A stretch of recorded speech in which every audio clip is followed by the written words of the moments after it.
Mbah saya itu terkenal wali, yang bapaknya bapak. Itu kalau kesini nyifati Badulah satu.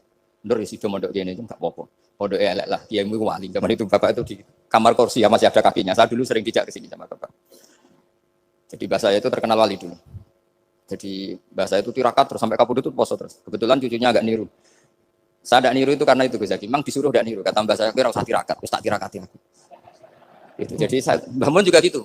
Kowe haram tirakat, terus tak tirakat ya. Saya senang sekali. Tapi tua-tua kok mikir putu. Nah, terus nirakati putuku sopo. Jadi mulai jadi kiai betul Mas Nadif, saya ini sudah mulai mikir putu. Karena saya ini termasuk orang yang kecelok alim yang enggak banyak orang menghormati karena sudah diramal sama mbah-mbah. Di dulu mbah saya Mbah Nur Sam itu kakak saya itu SMP SMA, kakak saya yang kedua juga SMP SMA. Mbah saya itu Mbah Nur Sam itu yang nganterkan bapak ketika mondok sini itu, yang ikrar karo Badullah wali Mbah Nur Sam, ahli tirakat, ahli puasa. Itu bilang, Nur, anak sing iki aja pondok, aja sekolahno. Sumben sing ngalim ku anak sing iki. Ketika saya sampai tamat SD sama mbah saya Tuban, mbah saya Narukan juga di Sabdo begitu. Singkat cerita sama Mondok Sarang. Mondok Sarang pertama langsung dikenal Mbah Mun, anak kiai jadi langsung dikenal. Didoni macam-macam terus jadi wong alim juga ada yang ngelep. Biasa aja untuk tungan yang sepuh. Ya sebenarnya agak kecewa ya, saya inginnya kan dianggap prestasi gitu, ternyata dianggap doanya orang-orang. Ya, makanya kalau ini kita ya rodok ya syukurlah sama Bang Mutamakin sama semuanya karena tadi kenapa saya harus cerita ini. Quran sendiri mengakui bahwa orang soleh itu diantara aturannya adalah dzurriyyatam ba'duha min ba'd. Meskipun Allah bisa bikin orang soleh dari mana saja, tapi yang legitimit itu memang dzurriyyatam ba'duha min ba'd. Dan kata dzurriyyah itu tasmalu auladal inas, kata Ibnu Hajar al-Asqalani, memasukkan turunan yang dari ibu. Meskipun tentu secara wali nikah atau secara disiplin nasab dari ibu itu tidak ngefek. Tapi dari segi fa'innal irqadassas, bahwa sistem tubuh kita itu tetap ada gen dari seorang apa? Ibu. Sehingga banyak ulama tafsir mengatakan dzurriyyah itu tasmalu auladal inas. Dzurriyyah itu memasukkan turunan dari apa? Ibu. Bapak saya itu nasabnya nasab wali, jadi mbah-mbahnya itu suka tirakat, suka. Ibu itu nasab kiai. Jadi kalau bapak wiridan itu, kalau istiqomah itu disalahkan sama keluarga ibu. Istiqomah itu salah. Karena ijabu malam yajib, mewajibkan sesuatu yang tidak wajib. Itu masalah secara ilmiah. Mbah Mun itu sering kritik, kalau ada pondok wajib puasa, wajib merawat itu sering kritik. Itu secara fikih bahaya. Ijabu malam yajib, mewajibkan sesuatu yang tidak wajib. Dan itu kriminal dalam bab fikih. Betul itu, sama cari di Sulam Taufik. Babnya itu ngeri, ijabu malam yajib itu tidak dihitung minal kabair. Dicari sendiri itu di bab Sulam Taufik, tidak perlu saya sebut, itu parah betul malah cara menvonis Abdullah bin Husain bin Thohir di Sulam Taufik. Ijabu malam yajib. Tapi pondok-pondok yang tirakat tidak kurang dalih. Niki buatan majibaken, ngelatih. Buatan majibaken tapi napa? Nah, silsilah dari keluarga ibu itu suka ilmu. Sehingga Abdullah bin Mas'ud itu tiap hari itu mensweeping orang yang sering duha. Kalau ada orang duha istiqomah itu disweeping. Awas, harus seminggu sekali, nggak boleh tiap hari. Masa sholat fardu kamu saingi sholat duha? Nggak boleh, fardu tersaingi. Itu Abdul masyhur, sama cari di Al-Ghunjah. Sayyidah Aisyah, kalau ada orang duha tiap hari dimarahin. Dan itu secara konstitusi ilmu benar, karena Nabi Qiyamul Lail Ramadan itu hanya 4 hari yang dipandu. Lainnya itu enggak. Khasyata ayyufradu alaihim, kalau dalam sahih takut dianggap fardu. Akhirnya istiqomah itu masalah di keluarga saya yang dari ibu. Nah kebetulan kita ini suka ada istiqomah, akhirnya ya seperti ini. Tapi ini ilmu harus kita bicarakan. Tapi yang istiqomah, bapak itu pengagum Badullah. Bapak itu suka sama istiqomah karena punya guru dulu Kiai Zubedi istiqomah, Badullah istiqomah. Tapi jangan kira Badullah itu hanya istiqomah. Saya punya sanad banyak. Mungkin Gus Zaki lebih tahu. Sering saya diceritain bapak. Badullah itu nak ambek wong fase teman-teman itu rapati cocok. Senajan to majibno fase. Tak takoki iki ngopo. Engko nak ke fasean darane wong awam untuk ganjaran. Mergo macane Quran gak fase. Padahal untuk ganjaran mergo seneng Quran. Jadi terus tak takoki bapak, niku saged damel syarat mboten? Ya ora kena, pokoke ngono. Jadi gue ngekrori. Artinya beliau tidak ingin lah gara-gara kita terlalu pakem tajwid kemudian nganggap siapa saja baca Quran salah kemudian tidak dapat pahala. Bisa saja hamalahum ala ayakra'ul Qur'an apa mahabbatuhum wa iskuhum wa kada wa kada. Jadi akhirnya saya jadi tahu. Oke, secara makhraj salah, tapi iseknya benar, mahabbahnya benar, brontonya benar. Jadi sebetulnya Badullah itu punya sekian makalah tentang ilmu. Hikam juga gitu. Nur nak cah santri ngaji ihya itu jauh oleh, dan nak cih hikam mojok. Maksudnya beliau entah kalau setelah itu Badullah itu melarang siapa saja santri ngaji hikam itu dilarangnya ada kelas tertentu untuk boleh ngaji hikam. Nah kenapa saya cerita ini? Karena saya masih ingat betul di antara wasiatnya Mbah Mun itu. Firroh sebab apa Fatihah kok ihdinas siratal mustaqim bukan siratoka tapi siratal ladzina an'amta alaihim. Dawe Mbah Mun fa inna wa ta'ala la yaqul wa la yashrab wa la yanqih wa la kadza wa kadza. Allah itu tidak makan, tidak minum, tidak tidur. Sehingga kita tidak bisa niru Allah. Tapi yang makan tidur itu manusia. Sehingga kalau ingin dekat Allah ya niru siratal ladzina, bukan siratoka. Kita cara tidur niru Kanjeng Nabi, niru ulama, cara makan, cara minum, niru Allah tidak bisa. Makanya bukan ihdinas siratal mustaqim siratoka, tapi siratal ladzina an'amta alaihim. Maka dalam beragama itu butuh master, butuh panutan.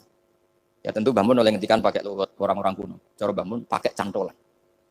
Maka saya punya makalah banyak dari Bapak, dari Mbah Mun, dari Mbah Zubair, dari sampai saya itu hafal sanad sampai Rasulullah SAW. Karena yang bisa mengawal ilmu itu sanad. Termasuk saya di sini bawa kitab Ar-Risalah Al-Qusairiyah. Nanti saya baca beberapa panutan kita. Di sini ada Abdul Qasim Al-Junaidi, ada Abu Yazid Al-Bistami, ada banyak ulama yang ditulis Ar-Risalah Al-Qusairiyah. Dan itu yang membentuk Imam Ghazali, kitab Ar-Risalah Al-Qusairiyah. Tapi sekarang kita ini tidak belajar lagi tentang tasawuf. Tasawuf itu Abdul Qasim Al-Junaidi jadi wali itu bukan wiridannya terlalu banyak. Enggak. Beliau pernah bikin satu kalimat yang menjadikan Allah itu ridho. Kalimatnya begini, kalau malam beliau wiridan gini, ya Allah, kenapa engkau ngasih rezeki saya? Padahal engkau tidak butuh saya. Kalimatnya sederhana. Kalau seorang majikan ngasih servis sama karyawannya, memang butuh pekerjaannya. Orang tua ke anak butuh kasih sayangnya. Tapi engkau ini zat yang tidak butuh saya, tidak butuh kita. Ngapain ngasih? Jadi punya sisi betapa Allah itu luar biasa. Wong tidak butuh kok. Ngasih itu kan luar biasa. Jadi karena mensifati seperti itu Allah itu ridho. Itu luar biasa. Normalnya orang memberi itu kan, apalagi orang memberi kiai itu kacau sekali. 1.000 jaluk swarga. Salam template 1 juta aja jaluk apa?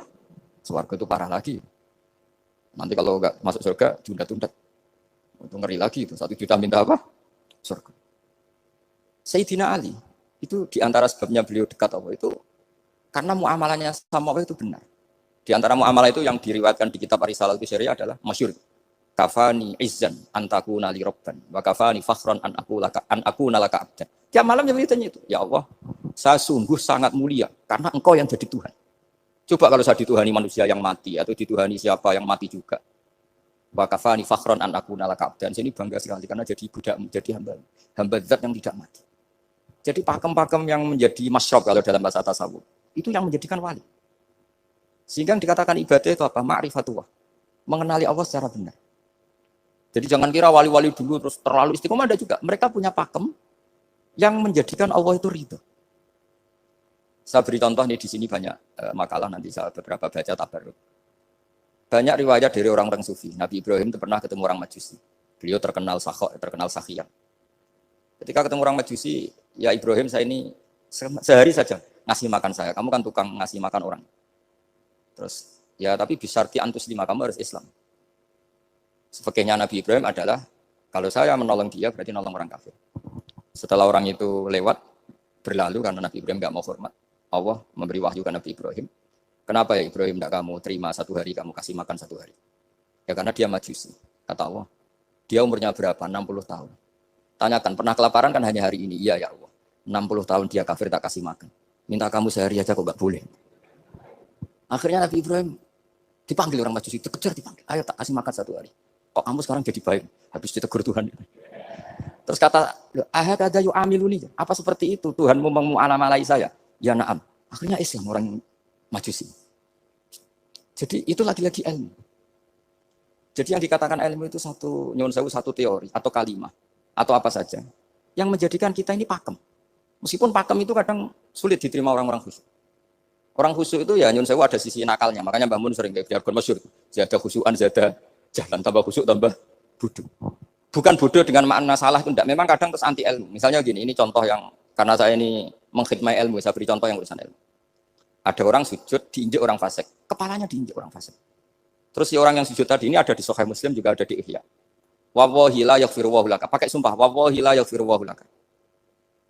Allah langsung mewahyukan ke Nabi fi hadzal zaman, fi tilka zaman atau fi dzalika zaman. Man dzalladzi yata'alla alayya alla aghfira li fulan qad ghafartu lahu wa ahbattu amalak. Katakan ke orang itu, siapa yang mencatut nama saya yang hanya berstatus tidak memaafkan. Itu enggak fair. Saya ini Tuhan kok bisa yaghfir, bisa yu'adzib. Kok sifat saya tinggal 1 yu'adzib itu gimana? Dicatut separuh itu Allah tidak terima. Tapi kalau kita baca Quran, saya ini sama orang fasik ya benci. Saya ini orang soleh, setidaknya pura-pura soleh lah. Karena di depan para kiai. Tapi mau tidak mau. Ketika Allah mensifati dirinya tentang orang munafik gimana? Wa yu'adzibal munafiqina in sya'a au yatub. Ini cocok tidak cocok, potensi memberi tobat itu ada. Meskipun sama kalau orang munafik, tapi ya tetap bacanya wa yu'adzibal munafiqina ya insya'a. Oh ya tuh. Rasulullah kayak apa bencinya dengan Wahsy karena qatilu Hamzah. Tapi Nabi tunduk sama konstitusi Quran. Laisa laka minal amri syai'un aw yatuba alaihim aw yu'adzibahum. Akhirnya Allah malah memberi tobat sama qatilu Hamzah yaitu Wahsy. Ini pentingnya baca lagi. Kalau kita tidak baca, hanya khusus saja, tidak baca. Pasti sama orang yang menginjak orang sujud tadi, yang injak pasti salah, nggak dimaafkan. Bongso pasti. Pertanyaannya adalah, betulkah Allah punya sifat satu, yaitu yu'adzib? Makanya kalau kita baca, misalnya baca Quran, walillahi mulkus samawati wal ardh, ya sudah, yaghfiru liman yasha wa yu'adzibu man yasha. Kalau nuruti rasa kita, ya inginnya ke kita, yaghfir, ke orang lain yu'adzib. Tapi Tuhan kan nggak terima, saya ini Tuhan kok didikte makhluk saya ini gimana? Nggak bisa. Sehingga ya ini lagi-lagi ilmu. Makanya saya cocok itu suka baca. Saya suka sekali baca, mulai ulama dulu, ulama modern, setengah dulu. Mulai ulama yang kedunian sampai setengah kedunian. Suka.